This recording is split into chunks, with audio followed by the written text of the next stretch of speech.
बिस्मिल्लाहिर्रहमानिर्रहीम। नाज़रीन, आज मैं बात करूंगा बेसिकली अपोजिशन जो लेटर आया हुआ है अमेरिका से उसको कंटिन्यूसली उसको अपोज कर रही है, उसकी हकीकत को अपोज कर रही है और इसमें जो कंटेंट्स हैं उसको भी अपोज कर रही है। इसके ऊपर बात करूंगा और उसके बाद जो कोर्ट में प्रोसीडिंग चल रही हैं, जो थोड़ी बहुत ख़बरें आई हैं उसके बारे में बात करूंगा और शहबाज शरीफ की जो बेल के लिए एप्लीकेशन दी थी नैब ने वो, और कुछ मैं जिक्र करूंगा आज बड़ी इंटरेस्टिंग डेवलपमेंट हैं श्रीलंका के बीच में, उसको और उसको कोरिलेट करूंगा अपने मुल्क के हालात के साथ। आपसे दरख्वास्त है कि इस चैनल को सब्सक्राइब कर लें, मुनासिब समझें तो दूसरे लोगों को भेज दें ताकि ज़्यादा से ज़्यादा इसकी सर्कुलेशन हो सके। तो आता हूँ सबसे पहले कि अपोजिशन इसको अपोज कर रही इस लेटर को। जब से गवर्नमेंट ने इस लेटर का जिक्र किया, इमरान खान साहब ने कोर्ट से निकाल के इस लेटर को लहराया, उसके फ़ौरन बाद से जैसे एकदम से जो करंट लगता है अपोजिशन को वो लगना शुरू हो गया और फौरी तौर पे वो इसको अपोज करना शुरू हो गए ओपनली, और प्रेस कॉन्फ्रेंस होनी शुरू हो गई और ये कहा जाने लगा कि ये झूठ है, इसका कोई वजूद नहीं है, ये नहीं हो सकता, और फ़ौरन सारे के सारे आके अमेरिका के दफा में डिफेंस में खड़े हो गए।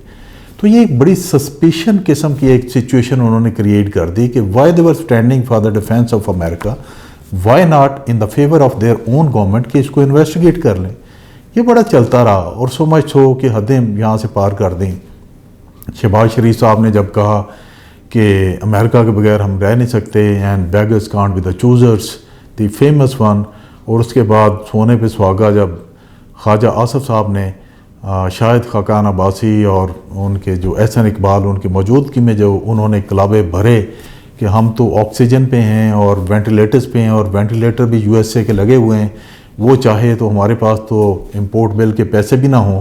तो ये बड़ा एक क्लियर एक इंडिकेशन था और इशारा था कि हमारे ये जो फोर्सेस हैं, पॉलिटिकल एलीट है, they were trying to defend America because of some reasons. वो रीज़न यही थी कि पीछे एक बैकअप जो था और जो लिंकेजेस थे इस सारे कि ये लेटर की असलियत है और इसको हमने फाइल करना है, यहाँ पे लोगों को बताना कि इसकी हकीकत कोई नहीं। आज शहबाज शरीफ साहब ने, बिलावल ने और बाकी अपोजिशन ने प्रेस कॉन्फ्रेंस की। दूसरे इश्यूज़ के अलावा जो सबसे ज़्यादा उन्होंने जिस चीज़ पे प्रेस अपॉन किया, उन्होंने कहा ये लेटर, हमें लगता है कि ये लेटर तो था ही नहीं, कोई इनके जो लिंक्ड हैं इनके साथ मीडिया एंकर्स, उनमें से किसी एक ने ये कहा कि इसका वजूद ही कोई नहीं, ये खुद ही बना लिया, ये लेटर जाली है, जो उधर से आया कुछ और था और जो यहाँ पे बनाया गया वो कुछ और है। ये हामिद मीर ने कहा कि यहाँ से जो लेटर बनाया गया कुछ और है। मैं सबसे पहले तो स्टेज सेट कर दूँ कि लेटर जो भी आया, मे भी गवर्नमेंट उस पर झूठ बोलती, लेकिन नेशनल सिक्योरिटी काउंसिल पाकिस्तान का बहुत एक मेच्योर और हाईएस्ट लेवल का फोरम है। उस नेशनल सिक्योरिटी काउंसिल ने इसको एंडोर्स किया कि इस खत की हकीकत है और ये जहाँ से निकल के आया वही इसका इनिशिएटर है, और जहाँ से जिसने इसको डिक्टेट किया, अभी तो प्राइम मिनिस्टर उसका नाम ले लिया है कि वो है डोनाल्ड लू है, जो उनका secretary of assistant secretary of state है। तो वहाँ से ये चीज़ें निकल के आई, उन्होंने एंडोर्स किया। उस एंडोर्स करने के बाद उन्होंने कहा जी इसका रिस्पॉन्स जाना चाहिए, एक सॉवरन स्टेट जो है इसका रिस्पॉन्स भेजे, और उसके नतीजे में फिर आपने देखा कि उनके ऑफिशियल्स को, एम्बेसी के ऑफिशियल को बुला के उस पर एहतजाज किया गया और वहाँ पे न्यूयॉर्क में भी इसको वहाँ पे कन्वे किया गया। ये तो स्टेज सेट होगी कि उसकी हकीकत क्या थी, है या नहीं है। आज शहबाज शरीफ साहब ने बड़ी अजीब सी बातें की। उन्होंने कहा जी खत जो है ये 7 तारीख को आया, और 7 तारीख को खत आया तो उसके बाद 16 तारीख को जो जाने वाले हमारे एम्बेसडर थे उनके वहाँ पे एजाज़ में एक दावत दी गई और दावत में वो बैठे गए, उन्होंने अटेंड की। अगर कोई ख़त होता तो वो दावत क्यों की जाती, वहाँ तो हालात बिल्कुल ठीक थे। तो शहबाज शरीफ साहब, आपको बड़ी इन चीज़ों का पता होना चाहिए कि डिप्लोमेसी एक साइड पे होती है और कस्टम्स, रिलेशंस और ट्रेडिशंस एक साइड पे होती हैं। जो कुछ भी हो जाए, प्रोटोकॉल्स और ट्रेडिशंस को लोग नहीं छोड़ते हैं। आने वाले को कम वक्त में जो है आपने खाना खिलाना ही होता है, उसको डाइन आउट करके बेचना होता है।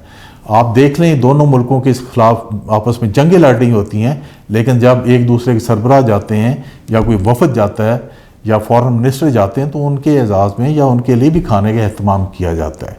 तो जाने वाले के लिए लाजमी dine out is a part of parcel of democracy, इसका हिस्सा है। और ये होती है। आपको ये छोटी सी बात आपकी पार्टी में किसी ने नहीं बताई कि ये काम होते हैं।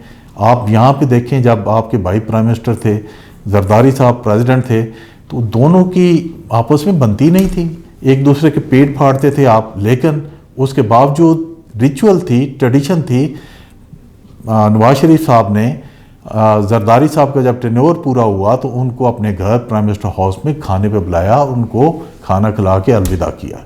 तो ये चीज़ें ना किया करें यहाँ पे। फिर आप कहते हैं कि जी वो उसने भेज दिया, लेकिन उसके बाद जब वो गए तो उनका एक ट्वीट मंजर आम पे आया जिसमें उन्होंने कहा कि मैं शुक्रिया अदा करता हूँ अमेरिका का और उनके लोगों का। ये भी एक ट्रेडिशन होती है।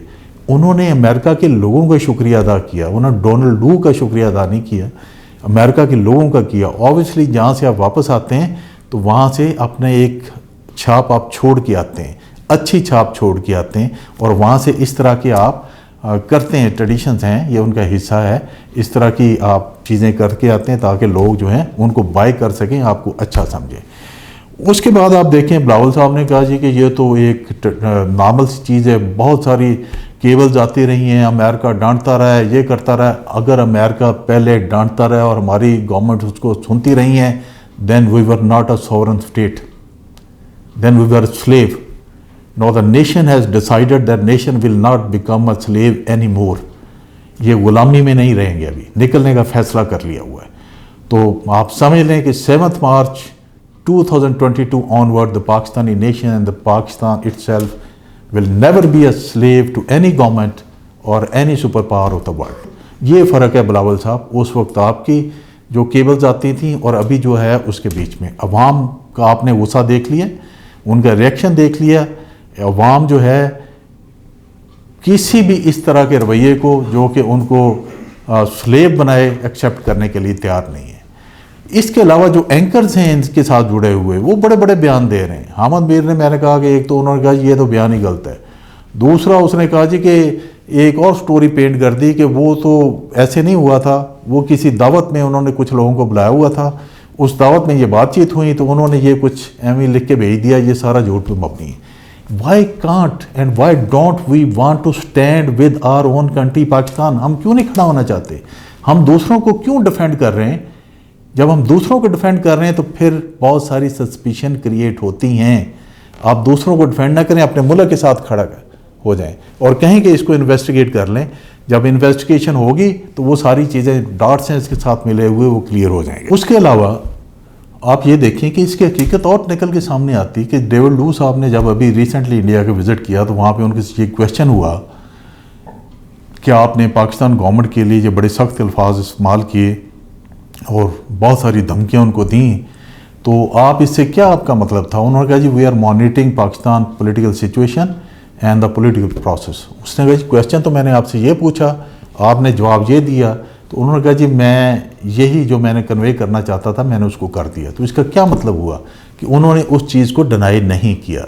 जब वो भी डिनाई नहीं कर रहे, एक चीज़ मौजूद है, नेशनल सिक्योरिटी काउंसिल ने उसको एंडोर्स कर दिया हुआ है। आप stand with your own government, आप दूसरी गवर्नमेंट के साथ क्यों खड़ा होना चाहते हैं?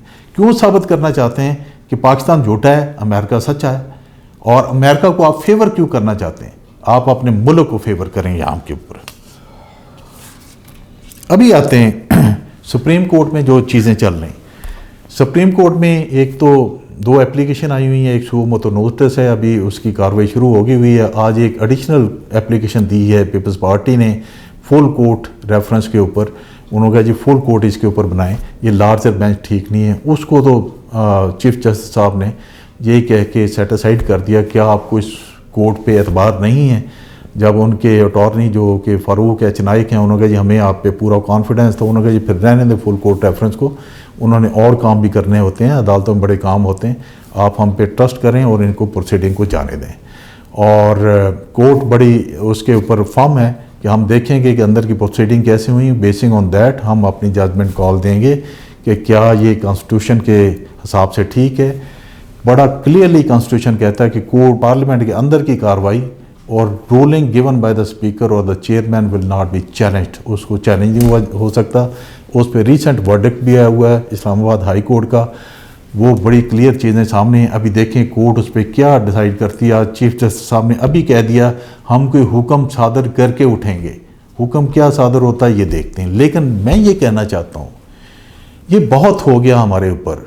जब गवर्नमेंट कहती है इनके कनेक्शंस हैं, उनके पास इनके सबूत हैं, बहुत सारी मीटिंग्स हुई हैं, 30-40 से ज़्यादा मीटिंग्स हुई हैं, उसके अलावा एंकर्स के साथ मीटिंग हुई है, एंकर्स एम्बेसियों में गए हैं, पैसे आए हैं, उसके सबूत है, बंटे हैं उसके सबूत है। Why not to formulate a kind of a commission, और सुप्रीम कोर्ट आज ये जजमेंट दे दे, कमीशन कायम करे और इसकी इन्वेस्टिगेशन कर दें। अगर इसमें ये लोग शामिल हैं, पाए जाते हैं, तो फिर एग्जाम्पली सज़ाएँ दे दें आज, और इनके एहसासे भी ज़ब्त कर लें, ताउम्र इनको नाहल भी कर दें और सज़ा भी दें कानून के मुताबिक, ताकि आइंदा आने वाले जो है अपने मुल्क की इज्जत को किसी दूसरे मुल्क के मफाद के लिए या अपने छोटे से मफाद के लिए किसी दूसरे मुल्क के हाथों ना बेचें। तो ये हमारी इस्तदा है कोर्ट से। लेट्स सी कोर्ट अभी क्या इस पे फैसला क्या करती है। दूसरा, बेल के लिए अप्रोच किया हुआ था आज FIA ने शहबाज शरीफ की बेल कैंसलेशन के लिए, वो आज फिर कोर्ट ने उसको रिजेक्ट कर दिया हुआ है। एक बेल और भी हुई है मरीम नवाज़ की, उसकी बेल हुई थी इस प्ली के ऊपर कि उसने आके बाप की तीमारदारी करनी थी। टिकटें सुना बुक करवा ली थी अभी, लेकिन फिर अभी रुक गए पॉलिटिकल सिचुएशन के हिसाब से। तो कोर्ट को ये भी देख लें, जिस औरत को बेल दी थी आपने, खातून को, अपने बाप की तीमारदारी के लिए, वो तो चला गया, वो तो रीज़न ख़त्म होगी, तो बेल अभी कैंसिल क्यों नहीं करते हैं? क्या बाकी सारे पाकिस्तानियों को, बाकी सारे लोगों को इसी तरह की मिलती है, असिस्टेंस मिलती है कोर्ट से, इसी तरह का रिलीफ मिलता है? एक स्टिक से हाँकें सबको, बाकियों को भी यही करें और इनको भी यही करें, तो फिर सारा अक्रॉस द बोर्ड हो जाएगा, लोगों का ट्रस्ट बढ़ेगा आप लोगों के ऊपर। श्रीलंका की सिचुएशन पे मैं अभी आता हूँ। श्रीलंका का आज रुपीस जो है कल 200 से 285 पर डॉलर गया है, 85 रुपीस वो गिरा। श्रीलंका की सिचुएशन बड़ी वोलाटाइल हो गई है, वहाँ उन्होंने बहुत सारी एम्बेसीज बंद कर दी हैं, पेट्रोल का जो है वो राशनिंग हो गई हुई है, मुल्क में आज कर्फ्यू लग गया वो 4 दिन के लिए। क्यों लगा है? मुल्क के पास पैसे नहीं हैं। पैसे क्यों नहीं हैं? कि उन्होंने इसहाक डार की तरह, मुस्लिम लीग नून की तरह यहाँ पे उन्होंने वहाँ पे काम किए थे, बहुत सारे कर्ज़े लेते गए और कर्ज़े ले के मुल्क को चलाते गए, और बहुत ज़्यादा गैप बढ़ गया इंपोर्ट में और एक्सपोर्ट में। और उसके बाद IMF से, चाइना से, दूसरे मुल्कों से कर्ज़े लिए, वो पैसे ख़त्म हो गए, इंपोर्ट बिल पे करने के लिए पैसे नहीं हैं, और चूँकि वो बैंकरप्ट हो गए हुए हैं, कोलैप्स हो गए हुए हैं, मुल्क या IMF उनको कर्ज़े देने के लिए तैयार नहीं है। उन्होंने क्या किया था, यही पैसे इसी तरह इसहाक डार की तरह बाहर से कर्ज़े ले के मार्केट में फेंकते रहे, और डॉलर को उन्होंने बड़े मसनूई तरीके से इस तरह स्टेबल रखा हुआ था जैसे इसहाक डार साहब ने रखा हुआ था। ये सिचुएशन वहाँ पे चल रही है, और आप जस्ट इमेजिन कीजिए कि वही सिचुएशन अगर पाकिस्तान में चल रही होती, गवर्नमेंट चेंज ना होती, तो यहाँ पे आज हम भी उसी तरह का हिसाब किताब हमारा हो चुका होता। इस गवर्नमेंट ने तो आके शुरू में ठीक है काफ़ी सेटबैक हुए, लेकिन अभी उन्होंने ग्रोथ बढ़ाई है जो कि 5.4 से ऊपर चली गई है। एक्सपोर्ट आपकी अनप्रेसिडेंटेड हो गई हैं, आपके रेमिटेंसेस अनप्रेसिडेंटेड हो गए, आपका इंपोर्ट एक्सपोर्ट जो गैप है वो काफ़ी कम हो गया, आपकी प्रोडक्शन देखें कितनी ज़्यादा बढ़ गई हुई है। अनएम्प्लॉयमेंट, वर्ल्ड बैंक की अभी रिपोर्ट है कि आप चौथे नंबर पे हैं। तो ये काफ़ी अच्छी अचीवमेंट हैं जिन्होंने उठा के आपको ऊपर ले आए। मैं ये कहना चाहता हूँ कि जस्ट इमेजिन, वही गवर्नमेंट दोबारा आना चाहती है, वही लोग दोबारा आना चाहते हैं, वो आके वही एक एजेंडा जो है उसको इम्प्लीमेंट करना चाहते हैं। क्या होगा? First situation than the Sri Lanka. उनके पास तो एटॉमिक वेपन्स नहीं है। हमारे साथ ये क्या करेंगे कि जब आप बैंकरप्ट हो जाएंगे, आप कहा जाएगा आपके कर्ज़े माफ़ करते हैं, आपके पास पैसे नहीं है, आपको पैसे देते हैं, कर्ज़े माफ़ करते हैं। यूक्रेन की तरह अपने एटॉमिक वेपन्स या हवाले करें इंटरनेशनल कमेटी के, और जब हवाले करेंगे तो किसी दिन एक रशिया आएगा, इंडिया आएगा, आपका वही हाल करेगा जो आज वहाँ पे रशिया ने यूक्रेन का किया हुआ है। पाकिस्तानियों, अपनी इज़्ज़त गैरत की खुद हिफाजत करनी है। पाकिस्तानियों, अपने खुद देखना है कि आपके मुल्क के लिए अच्छा कौन है, बुरा कौन है। उसी हिसाब से आप में अवेयरनेस जाग चुकी है, उसी हिसाब से अपना प्लान बनाएं, उसी हिसाब से अपने लीडर चुनें। आगे इलेक्शन आ रहे हैं, जो आपके मुल्क के लिए अच्छा है उसको सिलेक्ट करें, ताकि आपके मुल्क को नीचे ले जाने के बजाय ऊपर लेके जा सकें। अपना ख्याल रखिएगा। अल्लाह हाफिज़।